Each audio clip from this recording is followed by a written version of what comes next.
गुरुर्ब्रह्मा गुरुर्विष्णु गुरुर्देवो महेश्वरा गुरुर्साक्षात् परं ब्रह्म तस्मै श्री गुरुवे नमः। हेलो दोस्तों, मैं अमरेंद्र आप सभी का स्वागत करता हूं आपके अपने YouTube चैनल ज्योरी एकेडमी पे। तो दोस्तों, जैसा कि आप जानते हैं कि आज 5 सितंबर यानी कि शिक्षक दिवस है और आज के ही दिन डॉक्टर सर्वपल्ली राधाकृष्णन जो कि भारत के प्रथम उपराष्ट्रपति थे, उनका जन्म हुआ था और उन्हीं के ही जन्म दिवस के रूप में आज हम शिक्षक दिवस मनाते हैं। तो सबसे पहले आप सभी को शिक्षक दिवस की हार्दिक शुभकामनाएं। तो दोस्तों, आज मैं अपने छोटे से परिवार के सभी सदस्यों के लिए भगवान से यही प्रार्थना करूंगा कि आप सभी लोग फटाफट से अपने गोल को अचीव करें। तो दोस्तों, वीडियो लंबी होने से पहले क्लास को स्टार्ट करते हैं। आज हम इंडियन ज्योग्राफी में लैटिट्यूड लाइंस यानी कि अक्षांश रेखाओं के बारे में पढ़ने वाले हैं। तो यहाँ पे समझिए आप कि हमारे पृथ्वी पर पूरब से पश्चिम की ओर कई सारी काल्पनिक रेखाएं खींची गई हैं, लेकिन उनमें से जो पृथ्वी के बिल्कुल बीचों बीच से रेखा गुजरती है उसे 0 डिग्री लाइन यानी कि विषुवत रेखा कहा जाता है। इस रेखा के कई सारे नाम हैं। इसे विषुवत रेखा, भूमध्य रेखा और इंग्लिश में इसे इक्वेटर के नाम से जाना जाता है। ये विषुवत रेखा पृथ्वी को 2 भागों में डिवाइड कर देती है। ऊपर वाला हो जाता है उत्तरी गोलार्ध और नीचे वाला हो जाता है दक्षिणी गोलार्ध। ठीक, तो यहाँ पर उत्तरी गोलार्ध को नॉर्थ हेमिस्फीयर और दक्षिणी गोलार्ध को साउथ हेमिस्फीयर के नाम से जाना जाता है। ठीक, तो मैं आशा करता हूँ इतना आप अच्छे से समझ गए होंगे। अब आप देखिए कि जो हमारी पृथ्वी है उसके बीचों बीच से मैंने बताया कि 0 डिग्री यानी कि विषुवत रेखा गुजरती है। तो पृथ्वी के उत्तरी गोलार्ध में जो ये अक्षांश रेखाएं हैं इनकी संख्या है 90 यानी कि 90 अक्षांश रेखाएं उत्तरी गोलार्ध में। इसी तरह से दक्षिणी गोलार्ध में भी 90 अक्षांश रेखाएं हैं।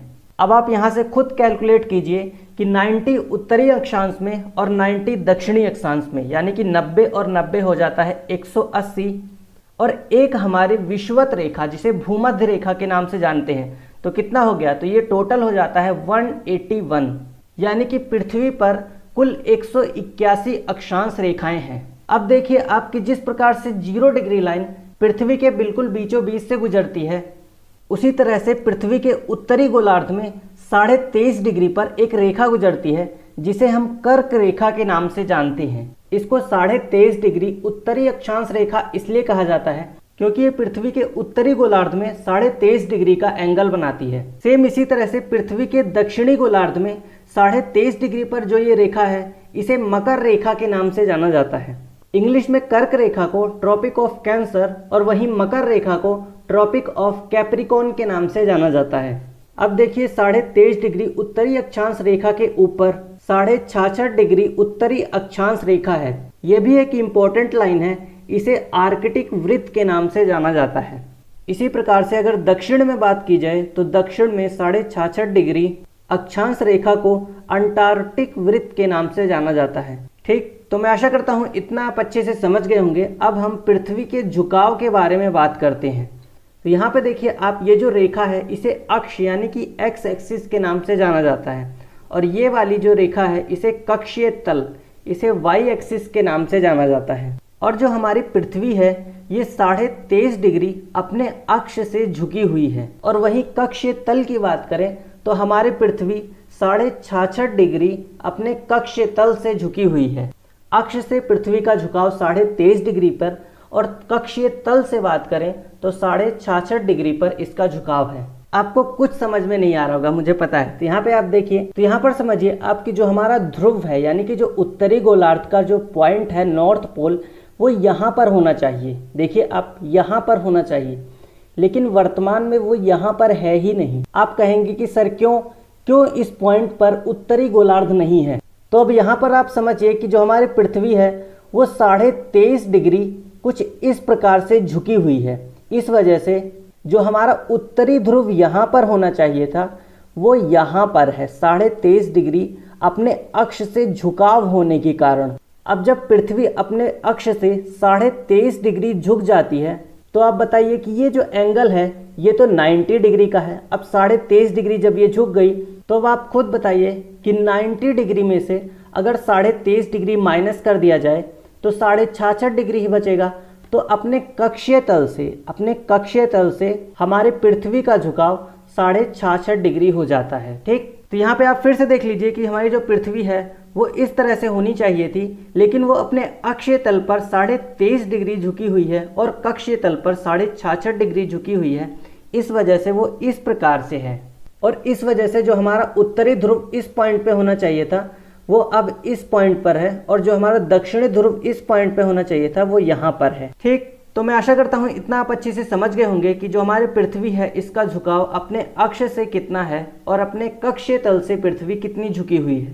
तो अब आगे बढ़ते हैं और देखते हैं कि कर्क रेखा दुनिया के कितने देशों से होकर के गुजरती है।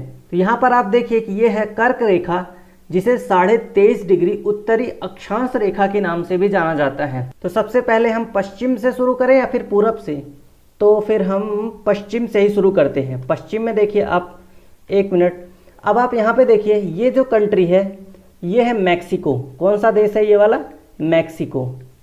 ठीक, एक एक कंट्री का मैं नाम यहाँ पर लिख रहा हूँ। ये है मैक्सिको, जो कि नॉर्थ अमेरिका कॉन्टिनेंट में स्थित है। उसके बाद कर्क रेखा जो है वो बहमास कंट्री से होकर के गुजरती है, बहमास। ठीक, तो दो कंट्री आपको नॉर्थ अमेरिका कॉन्टिनेंट से याद रखना है। कौन कौन से देश हैं वो? पहला मैक्सिको, फिर है बहमास। फिर कर्क रेखा अटलांटिक महासागर से होकर के आगे बढ़ती है और फिर आती है अफ्रीका महाद्वीप में। अफ्रीका महाद्वीप में देखिए आप कौन कौन से देशों को ये टच करती है। तो सबसे पहले ये जो आप कंट्री देख रहे हैं येलो कलर में, ये है पश्चिमी सहारा। कौन सा? पश्चिमी सहारा देश है। उसके बाद ये वाला ग्रीन वाला है, ये है मैरिटोनिया। कौन सा? मैरिटोनिया, मैरिटोनिया। फिर है माली, ये वाला जो देश है वो है माली। देन उसके बाद आता है अल्जीरिया, अल्जीरिया कंट्री। कौन सा? अल्जीरिया। अल्जीरिया के बाद है नाइजर, ये वाली जो कंट्री है वो है नाइजर, नाइजर। और ये वाली है लीबिया, लीबिया। और उसके बाद ये जो आप फेस कलर में देख रहे हैं ये है इजिप्ट, यानी कि मिस्र। यहां पर एक बार आप रिवाइज मारिए कि नॉर्थ अमेरिका में जो दो देश हैं वो है मैक्सिको, बहमास। फिर अफ्रीका में 7 कंट्री आती हैं। कौन कौन सी? पश्चिमी सहारा, मैरिटोनिया, माली, अल्जीरिया, नाइजर, लीबिया और मिस्र। इसके बाद हम एशिया कॉन्टिनेंट की ओर बढ़ते हैं। तो एशिया महाद्वीप में ये वाली जो कंट्री है ये है सऊदी अरब। कौन सा? सऊदी अरब। उसके बाद आप छोटा सा देखिए, ये जो रेड कलर में है ये वाली कंट्री है यूएई। उसके बाद जो ये बैगनी कलर में है ये वाला देश है ओमान। कौन सा? ओमान कंट्री है ये। उसके बाद आता है अपना प्यारा भारत, इंडिया। और उसके बाद भारत के बाद है बांग्लादेश, बांग्लादेश से होकर के भी कर्क रेखा गुजरती है। उसके बाद म्यांमार, म्यांमार। और उसके बाद आता है चीन। और लास्ट में आप देखिए जो छोटा सा आप कंट्री देख रहे हैं येलो कलर में, ये है ताइवान। तो जो कर्क रेखा है ये दुनिया के 17 देशों से होकर के गुजरती है। कितने देशों से? 17 देशों से होकर के गुजरती है। एक बार हम यहाँ पे गिनती करेंगे कि मैक्सिको, बहमास, दो जो कंट्री हैं वो तो नॉर्थ अमेरिका से हो गए। उसके बाद 7 कंट्री अफ्रीका कॉन्टिनेंट से। अब यहाँ पे हम गिनते हैं एशिया से कितने देश हैं? सऊदी अरब, ओमान और यूएई। तो 3 तो यहाँ से आप ले लीजिए अरब प्रायद्वीप से, बांग्लादेश, भारत, म्यांमार, 3 यहाँ से, और 2 हो जाते हैं यहाँ से, चीन और ताइवान। आप ऐड कीजिए कि 3 और 3 6 और 2 8 और 2 यहाँ से 10 और ये 7 17। तो कर्क रेखा 17 देशों से होकर के गुजरती है। अब देखते हैं कि भूमध्य रेखा विश्व के कितने देशों से होकर के गुजरती है। तो यहाँ पे आप देखिए यह है विषुवत रेखा, यानी कि जिसे भूमध्य रेखा के नाम से जाना जाता है। मैंने बताया था आपको कि जो विषुवत रेखा है इसे इंग्लिश में इक्वेटर के नाम से भी जाना जाता है। और दक्षिण अमेरिका का एक देश है इक्वाडोर। तो इक्वेटर जो लाइन है वो सबसे पहले इक्वाडोर कंट्री को टच करती है। तो यहाँ पे आप देखिए ये जो ग्रीन कलर में है ये है इक्वाडोर देश। कौन सी कंट्री है? तो ये है इक्वाडोर। उसके बाद आता है कोलंबिया, ये वाले जो कंट्री है वो है कोलंबिया। तो जो येलो कलर में आप बड़ी सी ये कंट्री देख रहे हैं ये है ब्राज़ील। कौन सी कंट्री है ये? तो ये है ब्राज़ील। तो विषुवत रेखा दक्षिण अमेरिका जो कॉन्टिनेंट है यहाँ से 3 देशों से होकर के गुजरती है, इक्वाडोर, कोलंबिया, ब्राज़ील। अब आते हैं अफ्रीका महाद्वीप की ओर। तो यहाँ पे आप देखिए, यहाँ पर एक छोटी सी आइलैंड कंट्री है जिसका नाम है साओ टोम एंड प्रिंसिप। क्या नाम बताया मैंने अभी? तो इसका नाम है Sao Tome Principe, Sao Tome and Principe country. उसके बाद नेक्स्ट जो कंट्री आप देखेंगे, ये जो रेड कलर में है, ये है गैबोन। कौन सा देश है ये? तो ये है गैबोन। उसके बाद आप देखिए यहाँ पे 2 कंट्रियां हैं, उनका नाम है, एक का है कांगो, एक का नाम है कांगो और दूसरा है कांगो गणराज्य, कांगो गणराज्य, गणराज्य। नेक्स्ट ब्लू कलर वाली जो कंट्री है, ये है युगांडा। कौन सा देश है ये? ये है युगांडा। उसके बाद है केन्या, ये वाला है केन्या। और ये जो रेड कलर में है, ये है सोमालिया, सोमालिया। तो अब आप देखिए कि अफ्रीका कॉन्टिनेंट में कितने देश हैं। तो एक तो है Sao Tome Principe, Gabon, Congo, Congo गणराज्य, युगांडा, केन्या और सोमालिया। कितने हो गए? 1 2 3 4 5 6 7। तो 7 जो देश हैं वो अफ्रीका कॉन्टिनेंट से हैं। अब आगे बढ़ते हैं हम एशिया महाद्वीप की ओर। तो एशिया महाद्वीप में यहाँ पे आप देखिए, ये है मालदीव देश। कौन सा? ये है मालदीव। मालदीव से विषुवत रेखा आगे बढ़ती है और इंडोनेशिया कंट्री से होकर के गुजरती है। किस कंट्री से? Indonesia, Indonesia. ठीक। अब यहाँ पर एक ओशिनिया महाद्वीप का देश आता है, जो कि यहाँ पर आप देखेंगे यहाँ पे स्थित है। ये छोटे छोटे आइलैंड से मिलकर के बना हुआ है। इसका नाम है किरिबाती। कौन सा देश है ये? तो ये है किरिबाती। ठीक। तो अब आप देखिए कि भूमध्य रेखा यानी कि विषुवत रेखा दुनिया के कितने देशों से होकर के गुजरती है? 3 कंट्री यहाँ से हो गए, 3 कंट्री दक्षिण अफ्रीका से, इक्वाडोर, कोलंबिया और ब्राज़ील। उसके बाद 7 देश हमने अफ्रीका महाद्वीप से देखे। और उसके बाद आप देखिए एशिया महाद्वीप से कितने देश हैं? तो मालदीव और इंडोनेशिया, 2 देश यहाँ से और एक है ओशिनिया महाद्वीप से। तो किरिबाती ओशिनिया महाद्वीप से है। आप ऐड कीजिए, कितने हो गए? 7 3 10 और 2 12 और 1 ये 13। तो विषुवत रेखा विश्व के 13 देशों से होकर के गुजरती है।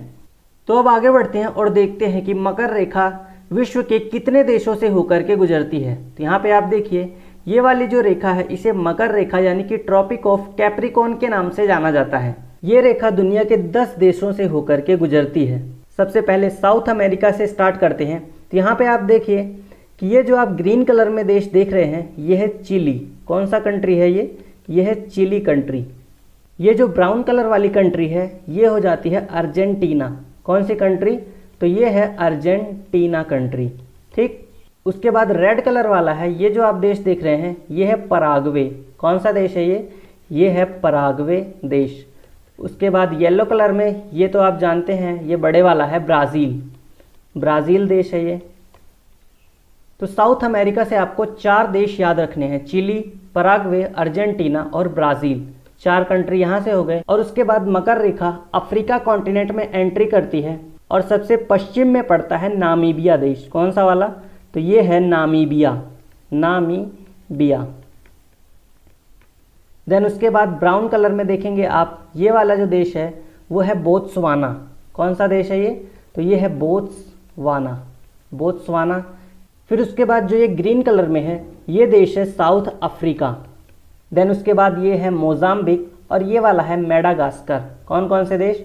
ये है मोजाम्बिक, मोजाम्बिक और ये वाला जो देश है वो है मेडागास्कर, मेडागास्कर। और उसके बाद मकर रेखा अफ्रीका कॉन्टिनेंट से आगे बढ़ती है और ऑस्ट्रेलिया देश में टच होती है। कहाँ से? ऑस्ट्रेलिया से भी मकर रेखा टच होती है, ऑस्ट्रेलिया। तो देखिए आप कि 10 कंट्री हो गए क्या? तो यहाँ पे आप देखिए 4। उसके बाद अफ्रीका महाद्वीप में Namibia, Botswana, south Africa, Mozambique और मेडागास्कर, ये हो गए 5 देश और एक हो जाता है ऑस्ट्रेलिया। तो कितने हो गए? 5 4 9 और 1 ये 10। तो मकर रेखा इन 10 देशों से होकर के गुजरती है। ठीक। तो दोस्तों इसको आप बार बार रिवाइज कीजिए, जिससे आपको तीनों रेखाएं यानी कि कर्क रेखा, विषुवत रेखा और मकर रेखा किन किन देशों से होकर के गुजरती हैं वो सारी कंट्री आपको याद हो जाए। ठीक, तो दोस्तों आज की क्लास को यहीं तक रखते हैं। आप लोग कमेंट बॉक्स में बताइए कि आपको क्लास कैसी लगी, और वीडियो को ज़्यादा से ज़्यादा लाइक शेयर, और अगर चैनल पर नए हैं तो चैनल को सब्सक्राइब कीजिए। मिलते हैं अपनी नेक्स्ट क्लास में, तब तक के लिए जय हिंद, जय भारत।